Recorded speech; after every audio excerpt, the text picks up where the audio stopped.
ఇక వివరాల్లోకి వెళ్తే స్వర్ణ గ్రామ పంచాయతీ కార్యక్రమం ద్వారా గ్రామాలన్నీ అన్ని విధాలుగా అభివృద్ధి చెందుతాయని కాకినాడ జిల్లా కలెక్టర్ షాన్ మోహన్ సగిలి పేర్కొన్నారు. ఆంధ్రప్రదేశ్ ప్రభుత్వం ఎంతో ప్రతిష్టాత్మకంగా రాష్ట్రంలో 13,326 గ్రామ పంచాయతీల్లో ఒకేసారి గ్రామ సభలు నిర్వహించే కార్యక్రమానికి శ్రీకారం చుట్టింది. ఇందులో భాగంగా పీఠాపురం మండలం చిత్రాడలో స్వర్ణ గ్రామ పంచాయతీ గ్రామ సభ కార్యక్రమం గ్రామ సర్పంచ్ కొత్తూరు సునీత అధ్యక్షతన జరిగింది. ఈ కార్యక్రమానికి ముఖ్య అతిథిగా కాకినాడ జిల్లా కలెక్టర్ షాన్ మోహన్ సగిలి హాజరు కాగా, అతిథులుగా తెలుగుదేశం పార్టీ రాష్ట్ర అధికార ప్రతినిధి పిఠాపురం మాజీ ఎమ్మెల్యే వర్మ, జనసేన పార్టీ పిఠాపురం నియోజకవర్గ ఇన్ఛార్జ్ మర్రెడ్డి శ్రీనివాసులు హాజరయ్యారు.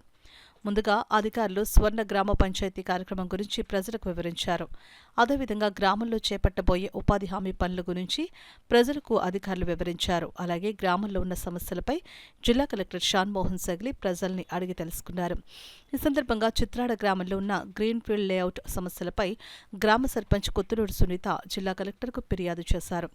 ఈ కార్యక్రమాన్ని ఉద్దేశించి మాజీ ఎమ్మెల్యే వర్మ మాట్లాడుతూ 2014లో అప్పటి తెలుగుదేశం ప్రభుత్వంలో చిత్రాడ గ్రామ అభివృద్ధి కోసం తీసుకువచ్చిన నిధులన్నింటినీ గత వైసీపీ ప్రభుత్వం పక్కదారి పట్టించిందని, అదేవిధంగా స్వర్ణ గ్రామ పంచాయతీ కార్యక్రమాన్ని ప్రజలు ఉపయోగించుకోవాలని అన్నారు.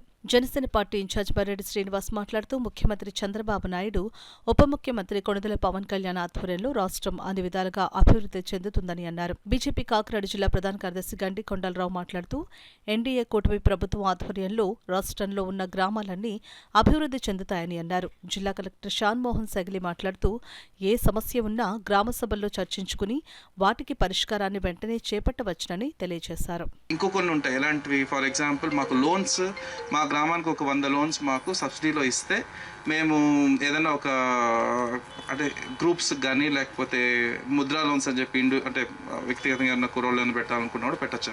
సో అలాంటి లోన్స్ ఇస్తే మేము ఈ బిజినెస్ చేద్దాం అనుకుంటున్నాం. మా ఏరియాలో వీవింగ్ ఉంది, వీవింగ్ సంబంధించి చేద్దాం అనుకుంటున్నాం. ఇలాగా ప్రతి గ్రామంలో వ్యక్తిగత అవసరాల గురించి, తర్వాత ఇలా సంఘానికి అంటే సామాజిక అవసరాల గురించి 2 రకాల అవసరాలు ఉన్నవి ఈ గ్రామ సభ చర్చించవచ్చు. దీంట్లో ఓన్లీ గ్రామ సభకు గ్రామానికి అందరికీ కావాల్సినవే కాకుండా వ్యక్తిగతంగా కూడా మాకు ఇక్కడ తక్కువ ఉన్నాయి పెన్షన్లు, మాకు ఎక్కువ రావాలి, ఇలాంటివి కూడా అడగాలి. సో మీకు అర్థమైందా అంటే దీంట్లో మిమ్మల్ని ఇదే అడగండి అని కానీ ఇవి అడగకూడదని కానీ చెప్పే అర్హత ఎవరికీ లేదు. వీరందరూ దీంట్లో ఇప్పుడు ఒక సర్పంచ్ గారికో లేకపోతే ఒక పంచాయత్ సెక్రటరీకి ఎంత హక్కు ఉంటుందో ఉన్న ప్రతి ఒక్కరికి అంతే హక్కు ఉంది దీంట్లో మాట్లాడడానికి, అడగడానికి. సో దయచేసి అందరూ గుర్తించాలి. దాన్ని మనం ముందుగా పెట్టుకుంటూ ఫీల్డ్ ఇన్స్పెక్షన్ చేసుకుని వెళ్తే అది మెజారిటీ ఆఫ్ పీపుల్స్కి, ప్రజలకి సాటిస్ఫాక్షన్ ఉంటుంది ఈ కార్యక్రమం. దీనికి అదృష్టం కూడా మరి కూటమి ప్రభుత్వంలో ముఖ్యమంత్రి గారి ఆలోచన ఆల్రెడీ అలా ఉంది.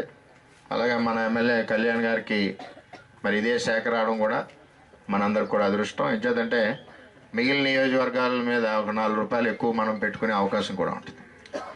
దీంతో పాటుగా చాలా చోట్ల 5 సంవత్సరాలు కూడా మేము కంప్లైంట్లు ఇస్తూనే ఉన్నాం. 100 రోజుల పని దినాలన్నది ఎక్కడ జరగలేదు. ముఖ్యంగా ఎస్సీపేటలో అయితే పనులు లేక చాలా ఇబ్బందికర పరిస్థితులు పెడుతున్నారు. దీనికి కలెక్టర్ గారిని రిక్వెస్ట్ చేసేది ఏంటంటే ఎక్కడైతే 100 days టార్గెట్ అవ్వదో ఆ కనెక్టెడ్ ఆఫీసర్స్కి మీరు రిక్షా చెప్పాలి. మీరు ఎలా చెప్తారో తెలియదు కానీ వాళ్ళే బాధ్యులుగా మీరు తీసుకోవాలి. పంచాయతీల్లో కూడా ఒకే రోజున ఈ గ్రామ సభలు నిర్వహించడం అన్నది చాలా ఆనందం. ఎందుకంటే ఇందులో వారు ఏ అంశాలను అయితే మనం గుర్తించాలి, గ్రామస్తుల యొక్క అవసరాలు ఏంటి, ఈ గ్రామానికి ఉన్నటువంటి నీడ్స్ ఏంటి అనేది ఐడెంటిఫై చేసి, అదే కాకుండా కేవలం రోడ్లు, ఈ డ్రైన్లే కాకుండా సామాజిక అవసరాలు, ఇతరత్ర స్కూల్ నిమిత్తం కానీ ఏ డెఫిషియన్సీస్ ఉన్నా కూడా వాటిని అన్నీ గుర్తించి ఒక రాబోయే 4-5 ఏళ్లలోనూ మనం చేయవలసిన పనులని ఈ గ్రామ సభలో ఆమోదించే తీర్మానం చేస్తే ఆ కార్యక్రమాలను అనుసరించి ప్రయారిటీ వైజ్గా వాటిని ప్రయారిటీ చేసి రాబోయే 4-5 ఏళ్లలోనూ వీటినన్నింటినీ పూర్తి చేయాలనే లక్ష్యంతో ఈ సదుద్దేశంతో ఈ కార్యక్రమాన్ని చేపట్టారు. కేంద్ర ప్రభుత్వం నరేంద్ర మోడీ గారు ఈ ఎన్ఆర్జీఎస్కి భారీ ఎత్తున నిధులు ఇవ్వటం జరుగుతుంది.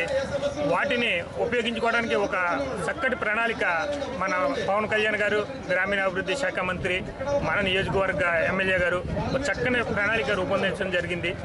దీన్ని భారీ ఎత్తున పరిదినాలను పెంచి కల్పించి దాని ద్వారా ఈ మెటీరియల్ కాంపోనెంట్ని సమకూర్చుకుని ఈ గ్రామాలని అభివృద్ధి చేయాలి అని సంకల్పించడం ఎంతో మంచి పరిణామం.